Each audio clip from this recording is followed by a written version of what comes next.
Nama Uwais Al-Qarni. Pernah dengar nama ini? Uwais Al-Qarni. Pemuda miskin pengembala kambing di negeri Yaman. Padang tandus yang dia tinggal di situ. Yang dia kesampingkan hidupnya untuk ibunya. Untuk ibunya. Tidaklah terucap kalimat satu yang ingin ibunya pengen, kecuali Uwais pasti akan melakukannya. Apapun, dan ibunya cacat. Apa kata Uwais? Tidak akan pernah terlontar kata dari mulut ibuku, kecuali kan kulakukan yang dia inginkan. Masya Allah. Kalau kita mau bicara ini nih, karena kita mau bicara maut yang orang tua kita entah mungkin kapan. Ibunya cacat dan dia menomorduakan diri, yang penting orang tuanya dulu. Hingga satu waktu ibunya berkata, wahai Uwais, ibu sudah tua. Andai kematian mendatangi ibu, ada beberapa keinginan yang ibu pengen merasakan keinginan tersebut. Mungkin enggak ya? Apa bu? Katakan. Ibu pengen haji. Bengong, Uwais, ya Allah bu. Ini Yaman. Hadramaut. Yang sekarang saja pesawat itu bisa 3 jam menuju Saudi itu. 2 jam lebih lah menuju Saudi. Itu Jakarta Surabaya aja deket. Sejam 40 menit paling. Ini lebih jauh lagi, kebayang berapa ratus kilo, berapa ribu kilo gak tahu. Ya baiklah ibu. Kata Uwais, aku tidak pernah menolak permintaan ibuku. Tapi kali ini aku tidak bisa menjawab karena mikir gimana caranya ini. Ibunya cacat, tinggal jauh, miskin pula dia. Apalagi dia seorang pemuda yang punya penyakit sopak. Ada tanda-tanda putih di bagian badan itu kayak pano besar gitu tuh. Udahlah, terserah gimana nantilah. Yang penting ini nomor 1 dalam hidup ini. Dia beli seekor anak sapi. Digendong tiap hari itu sapi sama si Uwais menuju puncak gunung. Turun lagi, gendong ke atas, turun lagi tiap hari. Sampai orang bilang, Uwais gila no. Orang sapi dipiara, dia digendong. Uwais no. Tiap hari naik gunung yang tinggi. Sampai enggak berasa, dikatakan 8 bulan dia lakukan itu. Sehingga terbentuklah fisiknya yang bagus karena olahraga tiap hari bawa itu sapi. Dan sapi itu makin berat. Dalam hikayat dikatakan sampai di atas 100 kilo itu sapi. 8 bulan. Kemudian dia tetap gendong ke atas dan dia yakin, bismillah saya yakin. Sampailah bulan haji. Ibu naik ke pundakku. Digendong ibunya dari negeri Yaman. Subhanallah. Gak ada yang gak mungkin, lihat. Dibawa ibunya ke Mekah. Bertawaf di Ka'bah. Dunia menyaksikan. Bahkan hikayat mengatakan dia sempat bertanya kepada sahabat Abdullah bin Umar. Aku telah menggendong ibuku dari negeri Yaman menuju Makkah. Bertawaf di Ka'bah ini. Sudahkah aku membayar jasa ibuku? Apa kata sahabat Abdullah bin Umar?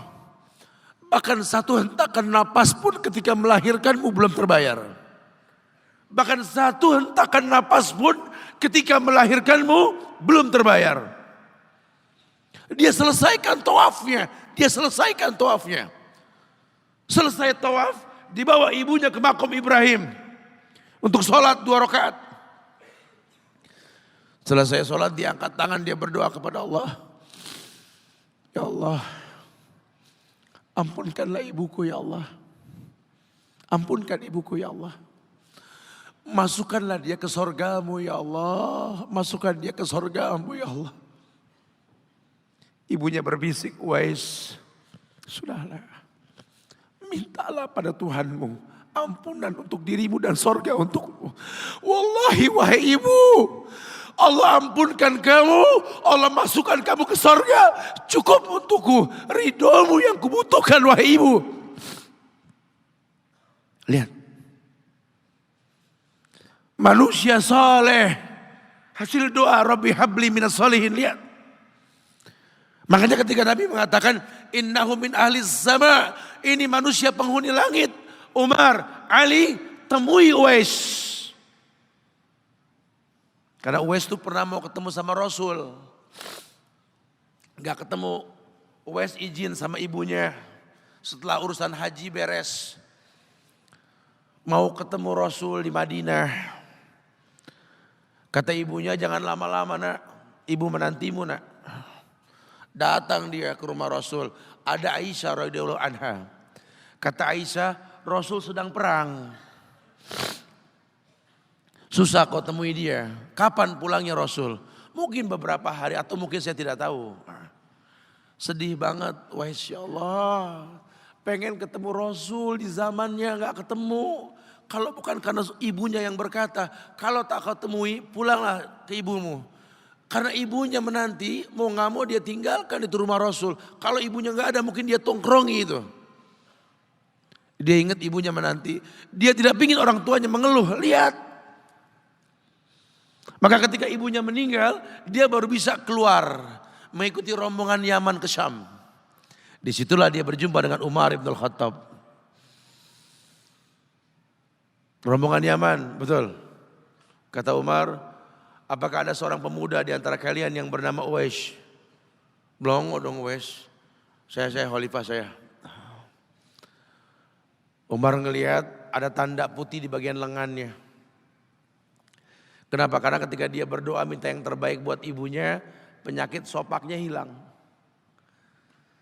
Allah sisakan di bagian lengannya putih sedikit. Itu sebagai tanda yang Rasul mengatakan cirinya anak muda ini punya tanda sopak di bagian tangannya. Masya Allah. Kamu Uwais, ya Rasul pernah kirim salam. Kamu tuh penghuni langit, jaga walisan khalifah. Jangan orang ada yang tahu siapa saya. Mohonkan istighfar kepada Allah buat kami. Wahai khalifah, kau yang lebih layak untuk beristighfar untukku. Manusia biasa. Tidak, Rasul merekomendasikan kamu. Berdoalah pada Allah untuk kami baik. Setelah aku berdoa, anggaplah aku sudah tiada. Merendah. Manusia yang mengerti tercipta untuk beribadah. Lihat, kalau Uwais mengangkat tangan ke langit, langit bergetar. Apalagi cuma pekerjaan. Apalagi cuma perusahaan kecil yang kita punya. Apalagi cuma usaha-usaha kerental-kerentil yang kita usahakan. Ya Allah, ambil semua hartaku, ambil ya Allah, ambil semua titipanmu ini, ambil ya Allah. Tapi tolong jangan ambil kasihku pada kedua orang tuaku, ya Allah, itu kebenaran. Apa artinya hidup tanpa ridho mereka? Sementara yang kita rasakan sekarang keributan antara anak dengan orang tua.